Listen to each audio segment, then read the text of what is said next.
ये इनकी दोस्तों के अरबों खरबों के इन्होंने कर्जे माफ कर दिए अपने दोस्तों के। ये किसानों के कर्जे माफ नहीं करते, ये स्टूडेंट्स के कर्जे माफ नहीं करते।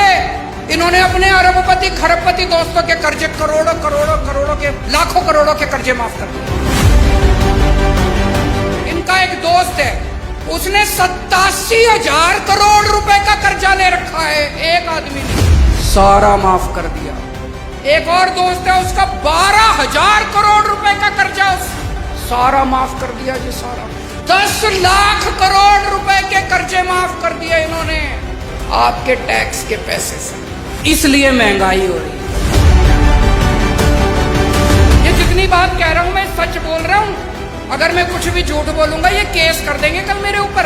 पढ़ा लिखा आदमी हूं मैं, इनकम टैक्स का आदमी हूं, सब समझता हूं इनके चोरी चकारी सारी।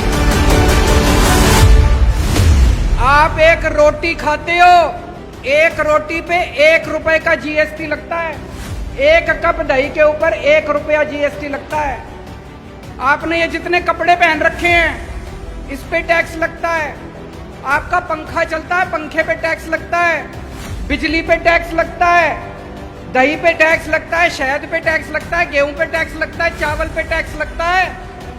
पिछले दिनों इन्होंने खाने पीने की सारी चीजों के ऊपर टैक्स लगा दिया, इतना टैक्स इतना टैक्स। इस वजह से महंगाई हो रही है। बस सांस लेना ही बाकी है, चिंता ना करो, एक बारी और आ गए तो उस पे भी लग जाएगा टैक्स। कोई दूर दूर तक सरकारी काम दिखाई नहीं देता, तो ये अरबों खरबों रुपया जा कहाँ रहा है? ये जा रहा है इनके दोस्तों की जेब में।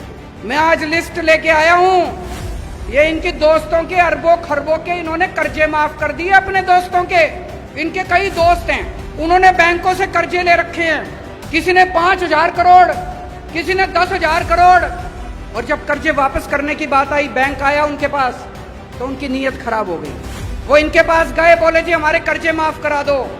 ये किसानों के कर्जे माफ नहीं करते, ये स्टूडेंट्स के कर्जे माफ नहीं करते। इन्होंने अपने अरबपति खरबपति दोस्तों के कर्जे करोड़ों करोड़ों करोड़ों के लाखों करोड़ों के कर्जे माफ कर दिए। ये जितनी बात कह रहा हूं मैं सच बोल रहा हूं, अगर मैं कुछ भी झूठ बोलूंगा ये केस कर देंगे कल मेरे ऊपर। पढ़ा लिखा आदमी हूं मैं, इनकम टैक्स का आदमी हूं, सब समझता हूं इनके चोरी चकारी सारी। अभी इन्होंने दिल्ली में हमारी सरकार गिराने की कोशिश करी, सोचो इनकी हिम्मत। इन्होंने प्लानिंग बनाई, केजरीवाल के 40 एमएलए तोड़ेंगे। इन्होंने कहा 20-20 करोड़ रुपए में एमएलए खरीदेंगे। पर भाई साहब हमारे सारे ईमानदार आदमी हैं, अच्छे लोग हैं, शरीफ लोग हैं, सबने आके मेरे को बता दिया 40 एमएलए तोड़ने थे इनको। 20-20 करोड़ के हिसाब से 800 करोड़ रुपए लेके आए थे ये। 800 करोड़ रुपए बताओ जी कहां से आए 800 करोड़ रुपए? इन्होंने मध्य प्रदेश में सरकार तोड़ी, इन्होंने कर्नाटक में सरकार तोड़ी, इन्होंने गोवा में सरकार तोड़ी, इन्होंने असम में सरकार तोड़ी। 277 एमएलए खरीद चुके अभी तक ये 277। 20-20 करोड़ रुपए के हिसाब से भी लगा लो, 6,000 करोड़ रुपए इन्होंने एमएलए खरीदने में लगा दिए। ये पैसा कहां से आया जी? ये आपके टैक्स का पैसा है, ये जीएसटी का पैसा है, ये दूध दही के ऊपर टैक्स का पैसा है। इसलिए महंगाई हो रही है भाई साहब, इसलिए समझ के जाना।